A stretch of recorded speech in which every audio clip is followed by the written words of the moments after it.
যে বিএনপির প্রেক্ষাপট থেকেও যদি বলেন যে তাদের একজন নেতা হচ্ছিল দেশের বাইরে, আরেকজন হচ্ছিল শিখ, তাদের জন্য তার জন্য অবশ্যই আপনারা সুস্বাস্থ্য কামনা করেন, কিন্তু এই পরিবেশ পরিস্থিতিতে বিষয়টা আসলে কেমন হয়েছে? নির্বাচন তো নির্বাচনের সময়ই হবে। নির্বাচন কোনো বিশেষ রাজনৈতিক দলের জন্য তো নির্বাচনের তারিখ পরিবর্তন হবে না। আমরা বলে আসছিলাম যে দেশ সংস্কার, বিচার এবং সেটার পরে নির্বাচনের উদ্যোগ যাতে গ্রহণ করা হয়। তখন আমাদের এই অবস্থানকে বারবার বলা হয়েছিল নির্বাচন বিরোধী, আমরা নির্বাচন পিছাতে চাই, কিন্তু আমরা কিন্তু আসলে সেই ধরনের কথা কখনোই বলিনি এবং আমাদের অবস্থান এখনও একই আছে। যেহেতু সংস্কারের একটা পর্যায়ে আমরা এসেছি, জুলাই সনদ আদেশ হয়েছে, বিচারের প্রক্রিয়াও শুরু হয়েছে, এখন নির্বাচনের দিকে আমাদেরকে যেতে হবে। তবে আমরা যেটা বলেছি, নির্বাচন কমিশন যাতে সকল রাজনৈতিক দলকে ঐক্যবদ্ধ করে নির্বাচনের যাত্রাটা শুরু করে। কোনো বিশেষ রাজনৈতিক দলের জন্য আমাদের এই নির্বাচন প্রক্রিয়া যাতে থেমে না যায়, নির্বাচন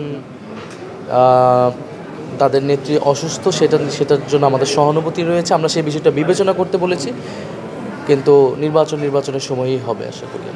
আমরা একটা বিষয় দেখছি যে এনসিপির পক্ষ থেকে একাধিকবার একটা কথা বলা হয়েছে যে একটা দল রয়েছে যে আসলে সংস্কারের বিপক্ষে অবস্থান নিয়ে রেখেছে এবং সবচেয়ে বেশি জোটের যে আলোচনা, সেই আলোচনায় সবচেয়ে বেশি এসেছে বিএনপির নাম। অনেকে এরকমও বলেছে যে তফসিল ঘোষণার পর বিএনপির সাথে হচ্ছিল এনসিপি জোটে যাবে, কিন্তু আমরা দেখলাম যে বড় বড় যে আসনগুলো ছিল, ঢাকা 11, ঢাকা 10 থেকে শুরু করে যেই আসন গতকাল কিন্তু সেই আসনের নাম চলে এসেছে। এটা আসলে কি প্রমাণ করে? আবার ইন দ্য মিন টাইম আমরা কিন্তু দেখেছি গণ অধিকার পরিষদে যারা রয়েছে, রাশেদ খান প্লাস নূর, তাদের ক্ষেত্রে কিন্তু সেখানে কোনো প্রার্থী দেওয়া হয়নি। এই বিষয়টা কি স্পষ্ট করে? এই বিষয়টা এটাই স্পষ্ট করে যে এনসিপি কারোর সাথে কোনো প্রকাশ্য বা অপ্রকাশ্য সমঝোতা এখনও পৌঁছায়নি এবং বরং মিডিয়ায় এই ধরনের তথ্য অপতথ্য প্রচার করে আমাদের একটা নেতিবাচক আমাদের সম্পর্কে তথ্য প্রচার করার চেষ্টা করা হয়েছে। কিন্তু এনসিপি আসলে তার মতো করে নির্বাচনী প্রস্তুতি নিচ্ছে, প্রার্থী যাচাই বাছাই হচ্ছে এবং আমরা অতি দ্রুত সময়ের মধ্যেই আমাদের প্রার্থী তালিকা আমরা ঘোষণা করব এবং আমরা বলেছি যে আমরা আমাদের রাজনৈতিক এজেন্ডা নিয়ে আমরা আগাতে চাই। আমরা কারোর সাথে জোটে যেতে আগ্রহী নই, বরং আমরা যে তৃতীয় একটি জোটের কথা আপনারা শুনেছেন, সেই জোট প্রক্রিয়ার আলোচনা কিন্তু এখনও চলমান আছে।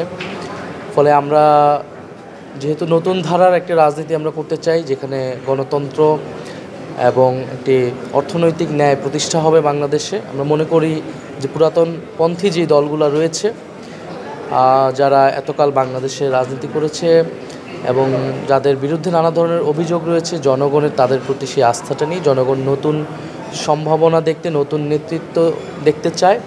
ফলে এনসিপি সেই রাজনীতি করতে এককভাবেই এগোচ্ছে। কিন্তু আমরা জোট করা বা কোনো দলের সাথে সেটা আমরা বন্ধ করিনি। সেটা আপনারা জানেন, রাজনৈতিক পরিবেশ পরিস্থিতিতে যে কোনো সিদ্ধান্তই নিতে হয়। দেশের প্রক্রিয়ায় জনগণের স্বার্থ রক্ষায় যদি আমাদের মনে হয় এ ধরনের কোনো সিদ্ধান্ত নিতে হবে, সেটার জন্য আমরা ওপেন রয়েছি। কিন্তু আমরা কারোর সাথেই কোনো জোটের ব্যাপারে কোনো ধরনের আলোচনা বা সেই প্রক্রিয়াতে কিন্তু নেই। আমরা আমাদের নিজেদের প্রস্তুতি নিচ্ছি, আমাদের প্রার্থী তালিকা ঘোষণা হবে, আমরা নির্বাচনী কাজ শুরু করব। কিন্তু যদি মনে হয় যে দেশের সংস্কার বা ইত্যাদি অনেকগুলো ইস্যুতে কারোর সাথে বা দেশের একটা ঐক্যবদ্ধ জায়গা প্রয়োজন, সেটা আমরা তখন বিবেচনা করব। শেষ প্রশ্ন, নির্বাচন যদি হচ্ছে ফেব্রুয়ারির প্রথমার্ধে আমরা চিন্তা করি, যেরকমভাবে আসলে বলা হয়েছে, সময় কিন্তু আসলে খুব বেশি নেই, 2 মাস আসলে সময় নেই। এবং এনসিপি যে চাওয়া পাওয়াগুলো ছিল, যে আইনশৃঙ্খলা বাহিনী থেকে শুরু করে সব জায়গায় হচ্ছে পরিবর্তন, নানা